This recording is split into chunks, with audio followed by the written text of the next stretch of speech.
This KFAN podcast is sponsored by Builders and Remodelers, exclusive Twin Cities provider of Elements Windows. Get the highest quality windows at unmatchable value. Visit buildersandremodelers.com for more details. Time is precious, and so are our pets. So time with our pets is extra precious. That's why we started Dutch. Dutch provides 24/7 access to licensed vets with unlimited virtual visits and follow-ups for up to 5 pets. You can message a vet at any time and schedule a video visit the same day. Our vets can even prescribe medication for many ailments, and shipping is always free. With Dutch, you'll get more time with your pets and year-round peace of mind when it comes to their vet care. And Got your shot to win tickets to Summer of Loud 2025. It's Friday, July 11th at Somerset Amphitheater. You can see performances from Beartooth, I Prevail, Parkway Drive, and more. Head over to the contest page. See how you can win today. KFAN.com, keyword contest. Several people, by the way, as we welcome you to hour number 2 of the Bumper to Bumper program. Kessler in studio in about 90 minutes. Top 5 at 5, about an hour from now. That the Warriors' playoff record in games in which Steph Curry has not played is a gaudy 9-3. Now, what I don't recall is what the circumstances were. Now, and I also would assume that a lot of those games were with the core of the championship teams, maybe. What was like, did he miss some games the Durant year, Yes. where they won it? 16 and 18, I think he missed time. Okay. So you had Thompson, you had Draymond in his prime. Yep. Thompson in his prime, and you had Durant in his prime. Probably a little more margin for error, one would hope, than they have now, as good as Jimmy Butler can be. Butler. Kerr was asked about that last night. Yeah. And by the way, 16 and 18 was all in the Durant era. I just looked it up quickly, and he said, "Yeah, that's true. We've gone without him for stretches. We had a championship caliber. I think he called it an All-NBA caliber roster at the time. Yeah, Durant's pretty much still in his prime at that point. Very much so. Exactly. So might be a little bit different. But they have buckets. How did Buckets handle the booing last night? Did he ever acknowledge it? No, not really. He was all business last night. Yeah. He and Draymond were mostly all business last night. He said something weird in the postgame. Oh, did you get the sound I sent you? Yep, I do have that. We may play that a little bit later. It's a fascinating exchange in the postgame scrum between Butler, 2 winning players, and Buddy Hield, right? Yes. Kind of in attempting to explain a bit of a kerfuffle that broke out between them in a huddle, and the beauty of it was it kind of broke out again as they're attempting to explain it. Yeah, which is classic stuff. But we'll save that for a little bit later. What else were you about to say something else? I probably was. I forgot. So, puffs of black smoke from the Vatican today means what? Means they have not selected. The Cardinals have not yet come to terms or agreement on naming a new pontiff, correct? When the smoke is white, right, that's the signal that it's on. We got somebody. We got him. We got him, and we're going to announce, I don't know how quickly after that. Apparently, according to a CBS report regarding the Cardinals' deliberations, one thing we know they're not doing is checking Instagram because their devices have all been confiscated. I believe the kids call it raw dogging. Yeah, that's exactly what we called it, and then we got ripped for it. What do you mean? In that case, about people on long-distance airplane flights. Yes. Simply not having any reading material, not having any, screens that they were attached, epoxy to, whatever the case may be. I'm skeptical that the Cardinals are raw dogging it. I'm going to be honest with you. Their main devices may have been all confiscated. Think they have a laptop or I'm guessing iPad? There are several Cardinals with burner phones. Don't you? I mean, you can hide them. Think of all the places you can hide. You got all those robes and everything. You got all kinds of nooks and crannies in there, don't you? You could. Underneath the church pew. Now, in the organ bench. I'm not a particularly religious individual. And I'm well aware that there's some stuff historically related to the Vatican. We've talked about some of it with Gerald Posner, who's written a great book on it, that will, kind of curl your nose hairs, scandal, controversy, oppression, etc. But I am still a sucker for performance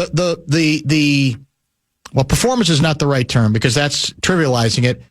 The traditions of the Cardinals walking out in procession in perfect alignment, just as part of the process for we're going to deliberate, whatever the case may be. I'm still a sucker for those kinds of traditions. They look solemn and they look impressive to me. Am I alone in that regard? And I'm not. You're clearly not Catholic. No, you're clearly not because people are into it, right? Yeah. People are absolutely checking it out. People want to stay up to date with it. People watch it. It's available, especially now. You can see basically every movement, and people are waiting for it. So you're definitely not alone in it. Cardinal electoral rules. There are 3 what they call scrutineers that count the ballots. Then there are revisers, 3 to check the ballots. And then infirmary, I may be mispronouncing that, 3 to visit sick cardinals and take their votes. So even if you're a sick cardinal, you don't lose your vote, apparently. Right. So if you're in the hospital, like you're in intensive care, keep your door open. Somebody visiting hours officially comes to see you to gather your vote. And is it written or is it verbal? And then can we trust the individual? Yeah. To pass along the proper vote. It's probably got to be written. I would think. This sounds just a little more complicated than the A-Rod, Lori, Glenn Taylor arbitration. You think it might be? Because we had 3 judges, right, in the last one, in the binding arbitration? After mediation didn't work, we had the binding arbitration. Yes. As you were going through that, that's kind of what I was thinking, was the process to see who could win ownership of the Timberwolves. To bring it into the sports world. I saw Glenn Taylor's sideline, his usual sideline seat. He was there. He was there, wasn't he? Glenn and Becky were there, yeah. Yeah. I'm looking for, let me see if I can find it. Betting odds rising for one favorite to be the next pope and succeed Pope Francis. Here are the favorites to be the next pope as suggested by bets placed on something called Polymarket. You familiar with Polymarket? I'm not. Pietro Parolin, Parolin, Luis Antonio Tegel, and Peter Turkson. And it looks to me like Pietro Parolin, I'm maybe mispronouncing that name, is the leader at this point. Although it's nip and tuck. There's also Matteo Zuppi, Pier Battista Pizzaballa. Pier Battista Pizzaballa. It's got to be him. It's a hell of a name, isn't it? I wonder if that's a real name or if that's just to win something like this. Right. Or Peter Erdo is also. He's got no chance. Too pedestrian, you think? 4 syllables? Come on, man. It's got to be fancier than that. You don't think it works that way? Look at how much. So, more. Hold on a second here. I'm trying to get out of some ads that are getting in the way of the story. Pietro Parolin has had $1.1 million bet on him. Luis Antonio Tegel, $1.26 million. Matteo Zuppi, $837,000. And then your guy, Pier Battista Pizzaballa, $861,000 wagered. There are apparently, because sometimes there are upsets, are there not? Yes. That does happen from time to time? I think it does. I was trying to get some bios on these guys, though. I'd like to get some. Right. That's the important part. I want to know, background, where they've been. Background, where they're from.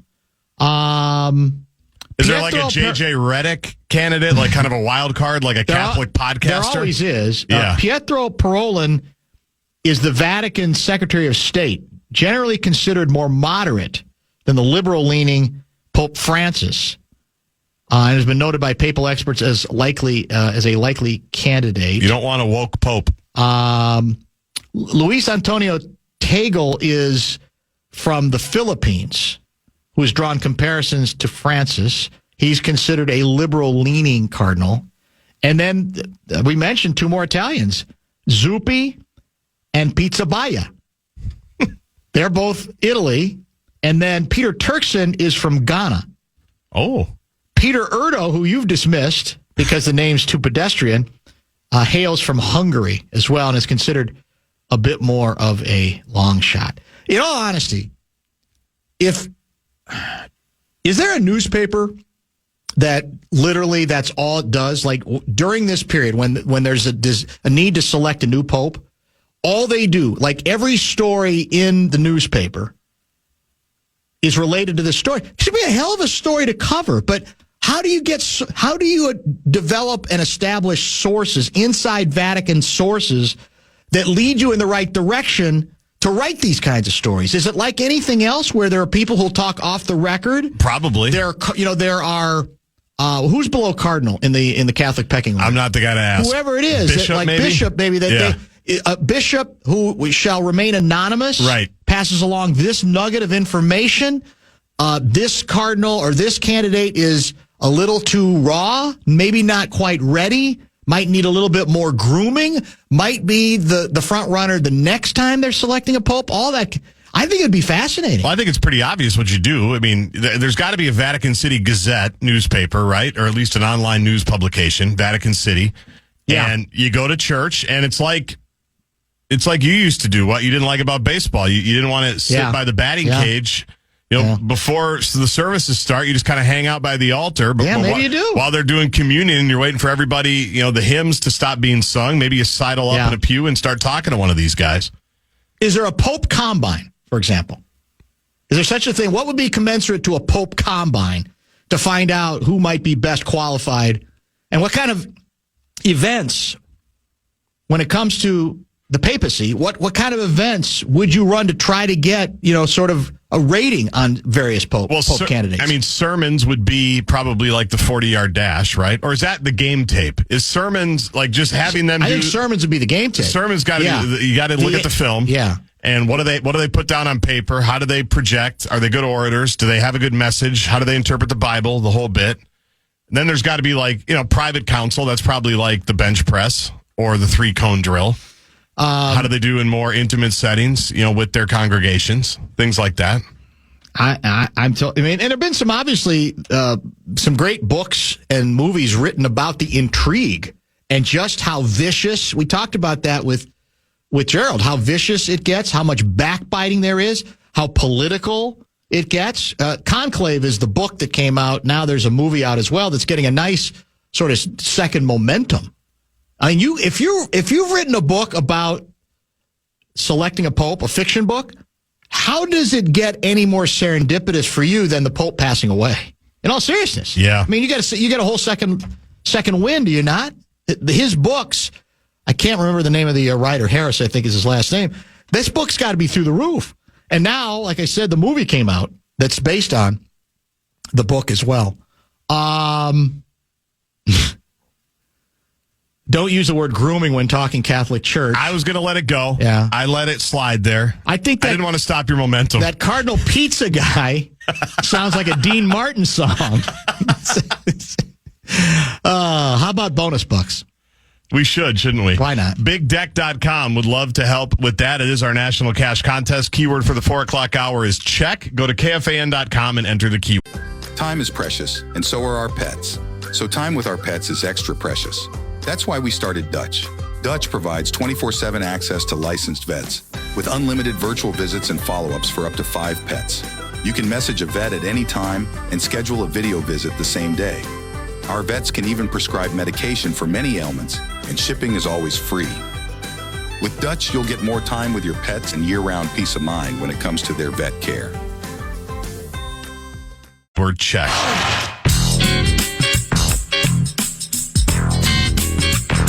With the Homies is back following Game 2 tomorrow. It's presented by Youngsteads. You can join Max and Parker live from Target Center as they recap Game 2 of Wolves and Warriors. Take your questions as well. You can catch it right here on KFAN, the iHeartRadio app, or watch it live at KFAN.com/watch.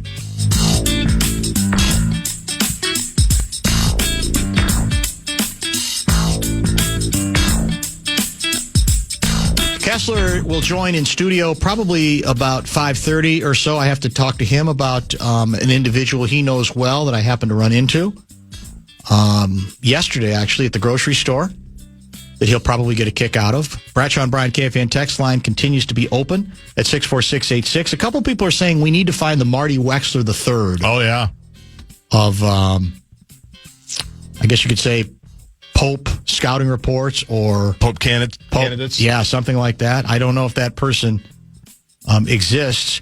The old people in the audience will be familiar with a Saturday Night Live character named Father Guido Sarducci, who was outstanding for his time, and he had a contest on Saturday Night Live called Find the Pope in the Pizza contest. Find the Pope in the pizza. I don't remember that. Contest. It was very well done. The alliteration was indeed great. And Father Guido Sarducci was he was one of those sneaky, like, second-level characters, individuals, contributors, who I think is what, in its heyday back in the day, early, made the show so effective, that it wasn't just the main people, but that you had these other characters that did very well as well.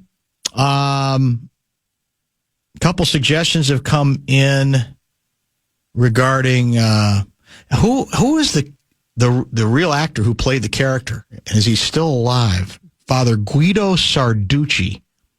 That was not his real name, but we'll double check to see if he is alive. The movie Conclave shows a very good understanding of how the process works. I think it was up for Best Picture this last year. I read a book a number of years ago, similarly about, as I want to recall it, a Vatican, Pope selection process called Day of Confession, which was not made into a movie, but I thought was very good. Day of Confession, if you're looking for maybe some, summer reading that's timely. It was, I thought, a very entertaining book, very riveting. The author's name is Alan Folsom, Folsom. Let me be sure that it was Pope related, because I'm almost positive it was. Don Novello was the Don actor? Novello, thank you. That was the actor. Very good. In Italy, the Cardinal Vicar of Rome is assassinated during a papal celebration in Los Angeles. Wow.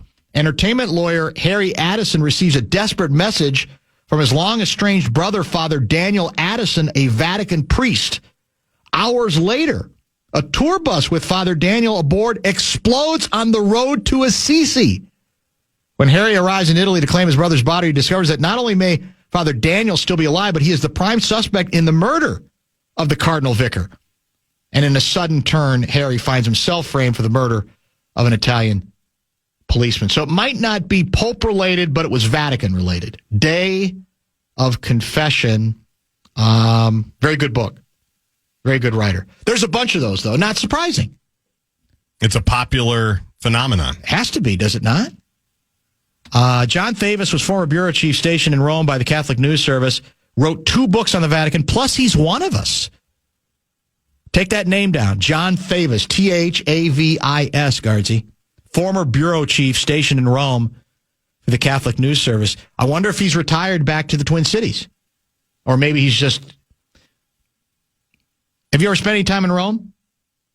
Never. I've not either. It's on the list. No one ever rips it, I don't think. No. No one who goes to Italy rips it. Italy in general is very highly I regarded. think more than pretty much any other place. Goat Guy asks a pertinent question. Will any Pope candidate claim fraud or stolen election at the conclusion of the conclave? Will any Pope candidate claim fraud or stolen election at the conclusion of the conclave? Can you have a Pope insurrection? Yeah, I rule not. At this point, do you rule anything out? I like to think this is a little more civilized. 605 guy writes, you guys do need to see Conclave, the movie. It is fiction, but does show the real conclave process. Dan, betting on the Pope will get you banished from the church. Is that true? It sounds like something. Yeah, I mean, we've seen NBA players get kicked out. We've seen NFL players get suspended for gambling. I'm sure the church probably has some rules around it. Which one would be the jungle car or bear drill? That's Dan Winnesota asking whether there might be some sort of corresponding test there.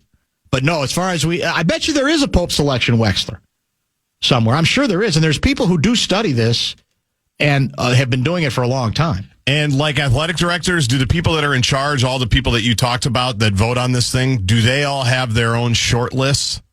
Like, do you always have to be prepared, especially as the current Pope gets? Gerald said yes. The last time we had Posner on, he basically said, the way he put it was, ever since, was it Pope Francis? Who's the Pope who just passed away? Yes, Francis. Was starting to, be in not very, in pretty serious condition, that already the lists were being put together. That it sounds disrespectful, but you got to have a succession plan, and there's a number of folks who are working behind the scenes to do exactly that. Now, whether you have it in your wallet or not, I don't know. The list, like a lot of the ADs are supposed to do. I'm not sure. Pizza Baya's grandpa was a star goalie for the Roma soccer team. Is that a bit or is that true? I think we should just say it's true. Yeah, it might be true. In fact, I think we did this the last time before the Pope, the current Pope, the Pope who passed away, was named. I think we did bios, thumbnail sketches, and, discussed some of the top candidates. I do remember that. I think we got into their strengths and their perceived weaknesses. In some cases, it was about experience. In some cases, it might have been a whiff of scandal. Who's to say, right? Because occasionally with the Vatican, there might be a whiff of scandal from time to time as well. 64686, as I said, if you want to reach us, that's the Bradshaw and Bryan KFAN text line as we turn it into Pope line, Pope selection line this afternoon. Plenty of Wolves, NBA tournament talk, and a little bit about the other shocking game yesterday. I think the Knicks are back in action tonight against the Celtics. Is that correct? In Denver? Yes. Is back against your favorite team? The Thunder. The Oklahoma City Thunder.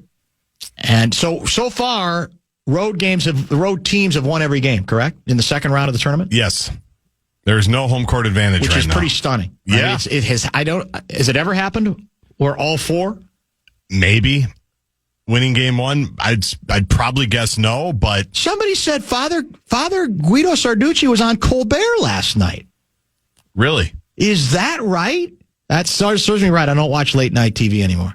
Unless it's the Wolves Are Wild. Yeah, Wolves Are Wild I'll watch. That's it. I can't watch the talk shows. I'm bored with pretty much all of them at this point. So he must be Father Guido Sarducci. Must be pretty old by now. Good for him.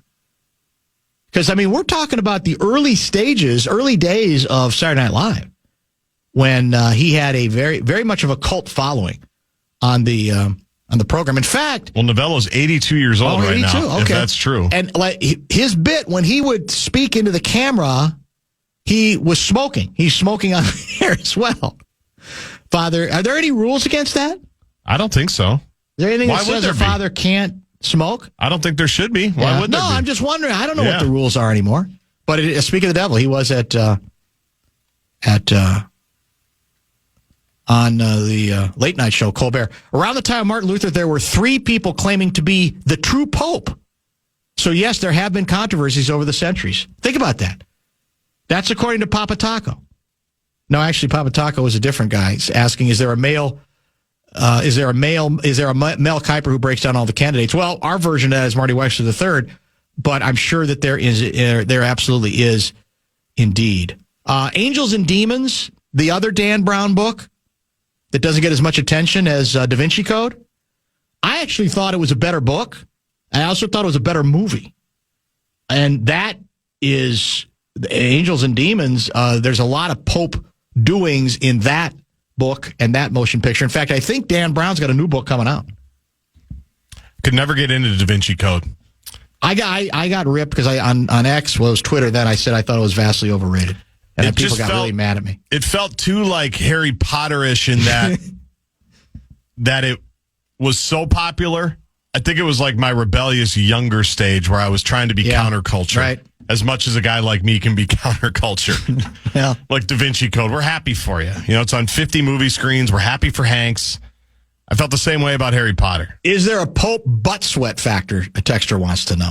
I bet you there's a lot of hidden factors that you wouldn't think of that go into evaluating the potential of any cardinal to become the next Pope. You want to be cool and collected when you're meeting with the masses? I think you will. Well, then you just get that Mando stuff, don't you?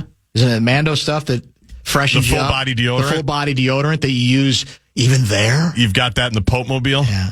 Do we need to have, those commercials now have become, we've gone from being like too, fussy about, I don't want to think about that, I don't want to hear about that on TV commercials, to, I think we've gone to the other extreme, which is we want to talk about it in as open terms as possible. Do we really need to? I'll just say this. It was this week that we found out that women now can just walk around topless in Minneapolis and it's not a problem. Guess what?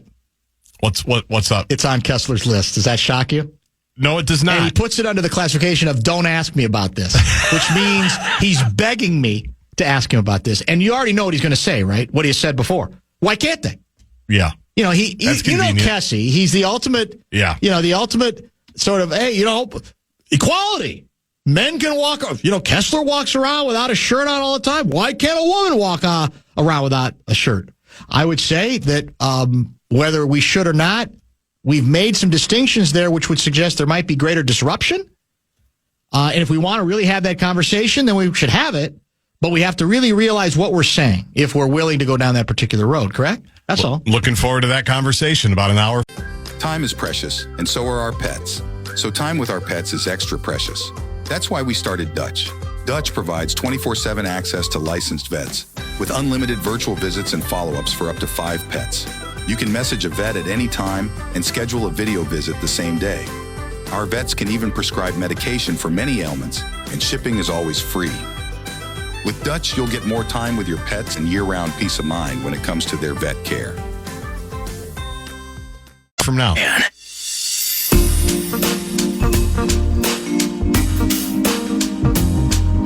Carboni's Pizzeria wants to fuel your playoff party. You can visit one of their 30-plus locations to enjoy delicious pizza and get ready for the playoff run.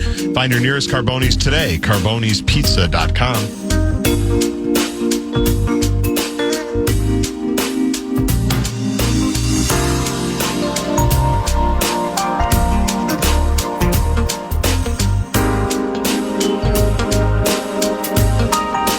So the former rugby star. Lacrosse star. What's his name? Pat Spencer? Pat Spencer. Is there a backstory to why Golden State Warriors? Is there a backstory to why he wears as his uniform number 61? Is there an emotional attachment to the number? Is it something in his family? Because Draymond was asked about him last night. Draymond Green, after the Warriors' shocking Game 1 victory over the Wolves, and he was basically saying nobody, he doesn't really look like he doesn't come off the page as a basketball player when you look at him at first glance, but he's one of the toughest players on the team, one of the toughest players we have, and he did say he thought he might be held back a little bit by his uniform number, which is 61. It's a great line. Which is a good line, and it is a very unusual number, is it not? 61. I don't know how many other... Have there ever been any other 61s in the NBA? I'm glad you asked that, Dan. Timberwolves ever have one? No. Number 61? And Dave McMenamin, who's in town for this series, Kilby's guy, tweeted this out last February when Pat Spencer was signed to a 2-way deal. Said he's wearing number 61 for the Warriors. Just the third player in league history to wear number 61, joining Bevo Nordman. I don't remember him. And Dave Piontek. Don't remember him either. Wore it for the Cincinnati Royals in the early 1960s. Back in the day. So, but we don't know why. Don't know why he wears it. We don't know if there's any sentimental attachment. He just, it stands out on him. And I'll say the same thing pretty much everyone did when he when he did that little hook bank shot, right? Wasn't it a banker? It was basically a sky hook, off the glass over Randall. DiVincenzo came over to help. Once or twice? I think just once. He only made one? Let me look at the box score again from last night. As we were talking about earlier, the one thing, at least in the opener, that Kerr made clear is I ain't going to go the J.J. Redick route. I'm going to... I know that there's a good chance the way they play, the numbers that the Wolves can throw at us, I'm going to need a lot of people, so I'm going to play a bunch of them. Pat Spencer, 2 for 4. I think both of them were bank hook shots. I think it was the same shot twice. I'm pretty sure. I remember, and they both went in. And I can recall the first one. I said, what's this clown doing? That's not going to go in. And it went in. It went in. Pat Spencer. He can play. Number 61. Here are the minutes for their bench people. 13, 14, 4, 6, 26. That's Gary Payton II, who, by the way, was considered questionable to play at all before the game and is, a fairly important depth piece for them. Yeah, he played well. And Pat Spencer, the aforementioned Skyhook star, lacrosse heavyweight, played 11 minutes. Their main people, Heald 40, Buddy Heald went 40, Buckets went 41, and Buckets missed 13 at 20 shots, but look at the other numbers. 8 assists, 11 rebounds, including 7 offensive rebounds. 7. I mean, those are the killer ridiculous. numbers. Yeah. I mean, the hustle stats. The entire Wolves starting lineup had 9 offensive rebounds. So it is a killer stat, especially when you're supposed to have that's the area where you're supposed to have the edge, correct? Yes. For sure. And they just completely took that from us. Did we not run because they got too many offensive boards? Did we not run because they were good at stopping any kind of running that we wanted to do? Or because there are actually times in this game where I kind of wanted them to slow down. I felt like, because I think the Warriors, they want to go, as fast as they can. And I think in this case, it discombobulated us. I don't think we looked structured and cool, calm, and collected when we attempted to run. The chances that we had, it just looked like we were frenetic. Yeah, we threw it all over the place. It looked like we were hyperventilating a little bit, and we did throw it all over the place. Yes. We did. That's true. It was a combination of all of it. It was, you can't run if you don't get stops enough. And if you're giving up offensive rebounds, that messes with it. You can't run if they're doing what we talked about earlier, basically not allowing clean outlet passes. And we were sloppy with those. And when they did run, there was a couple of stretches in the first half. There was like 3 minutes where Randall threw it to nobody. Then they threw it to Jaden, who was way too deep under the basket. That's right. He couldn't do anything kicked with it away. Yeah. They were just a mess. They were discombobulated is the word for it. 4 players, 4 Wolves combined for 14 turnovers. Reed and DiVincenzo had 4 apiece. And Randall and Edwards had 3 apiece. And I think, didn't Randall just have he had a really low, his assist turnover ratio, we were lauding in the Lakers series. I think he had 3 turnovers in 5 games. That sounds right. I want to say that was the number. He was great. He was outstanding. And I felt like we reverted to a little bit of what we saw in the regular season in that regard, where, as you said, just way too sloppy with the ball. Who had our lowest plus minus? Looks like Nikhil was minus 13 and Mike Conley was minus 12. That's not very good, is it? Let me check one other thing here. A couple other stats. Let's go to where's postseason? I'm looking for postseason stats. That's regular season. Let's move on to the postseason here. All right, I'm looking at. I was looking at Dante DiVincenzo's postseason stats because with New York last year, he had some big numbers. I felt right, or some influential games in which he helped the Knicks a bit. Did he not? That was the point of season? it. Yes, that's why we were excited to get him. Yeah. Postseason, he shot 42 for the Knicks last year, 42.5% from three. This year with the Wolves, so far, it's only 6 games, so it's a smaller sample size. It was 13 games last year. But this has got to get better. He's shooting 29.5% from the field overall, and he's 18.4% from three in 6 games. That's not very good, is it? That's not going to get it done. So we got to get a little bit more from Dante for sure.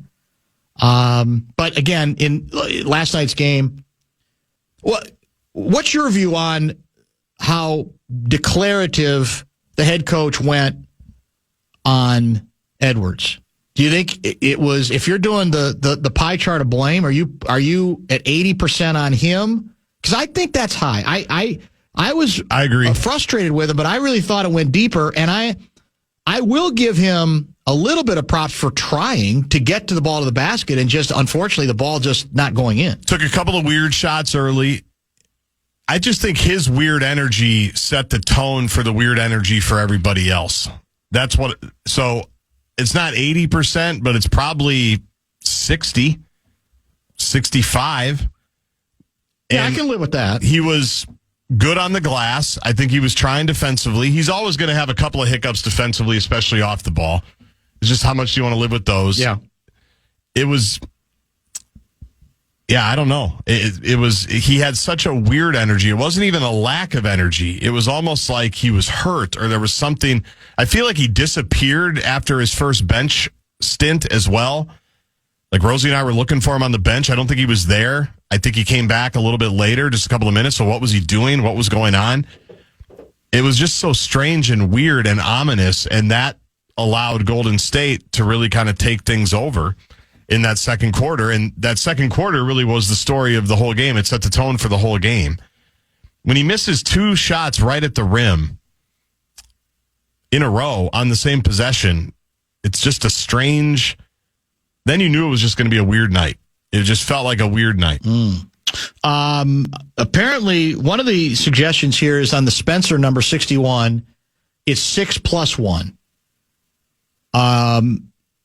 Equals 7. That's his lacrosse number, and 60 spots in the NBA draft symbolizes being undrafted, according to someone who heard details on an interview with Spencer. He's I've heard him interviewed, by the way. He is a good interview, and his story is tremendous. Of course. I mean, it is.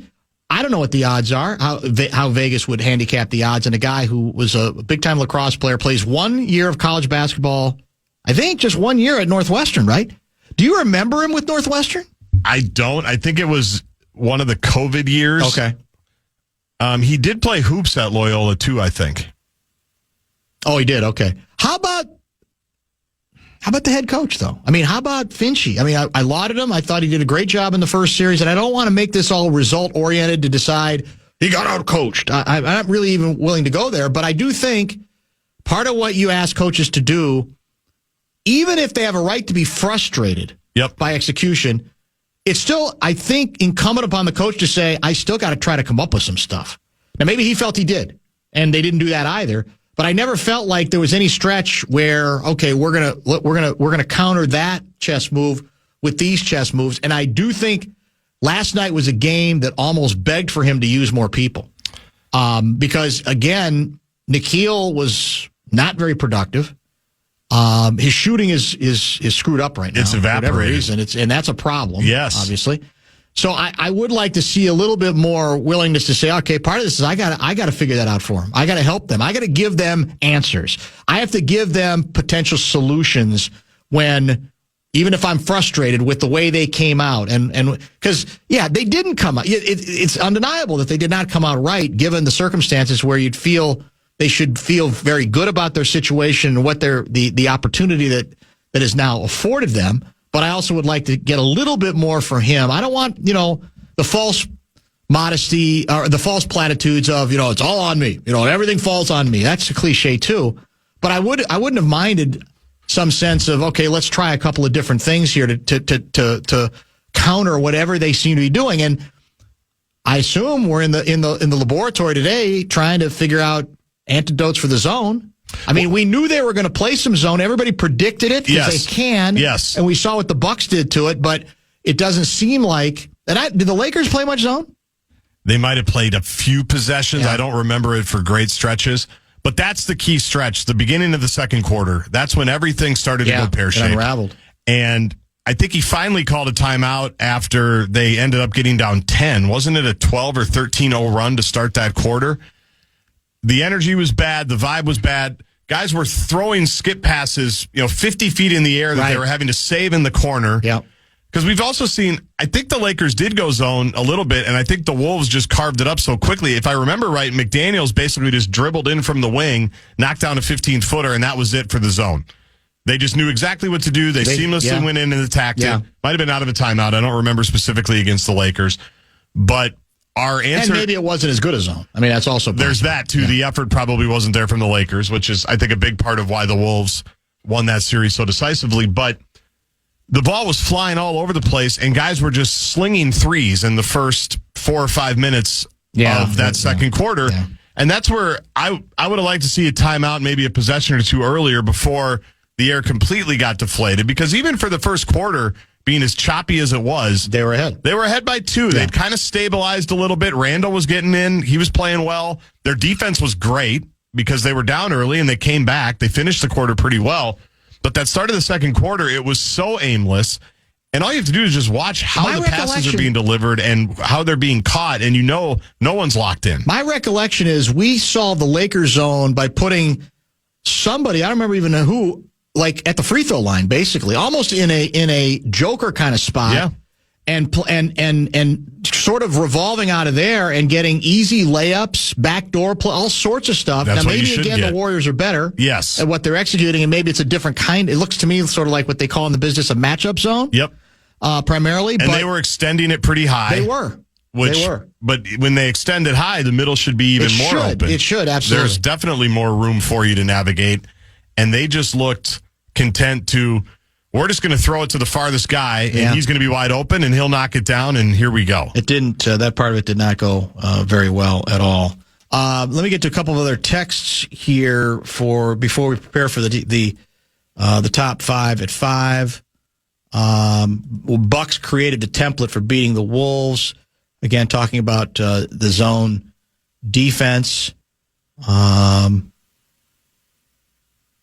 watched a video of Larry Bird doing shots off the backboard. He called it the bank board, not the backboard. I learned that 4 days ago that's called the bank board. Could you clarify if you know? That's from John in Edina. I have heard that before. Yeah. I don't know if I remember Bird in particular, but I have heard, because you could say it's a bank shot. Yep. So I'm not offended. I've heard bank board. I've heard backboard. It's not that big a deal. I think we've kind of moved into the backboard era, but is that what it is? I think so. But I've heard it called bankboard back in the day. Spencer headbutted someone in the first round against the Rockets. That's right. He did do a headbutt. And I think he either got thrown out of the game or he's definitely got a technical, as I recall it. And probably an easier guy to sacrifice, one could say. That's for sure. Where else do we have here? Oh, the Favre Chili schism terminology has papal origins. Probably, that doesn't surprise me that some of the original real schisms might have been Catholic Church related or Vatican City related, don't you think? I mean, that's where you use the S in schism like with a capital S. Yeah, the stakes are higher. The stakes would seem to be a lot higher, would they not? Yes. For sure. Did you say the Wolves are still, in terms of being favorites to win the series, the number has not appreciably changed even in the wake of the loss in Game 1? It didn't appreciably change to the negative for the Wolves after losing, but it did appreciably change as the Wolves being bigger favorites after the Curry news today. It was, according to Jace Frederick, who I was following on Twitter, he tweeted out the Wolves were minus 160 to start, minus 145 after the loss, but then when the Curry news came out, they became minus 200 to win the series, I think. We're getting a number of people pushing for Luka Garza, not for Pope, but for being put in the Wolves lineup to sort of mix things up. I don't think that's... Be a good zone buster in the middle. I don't think that's likely to happen.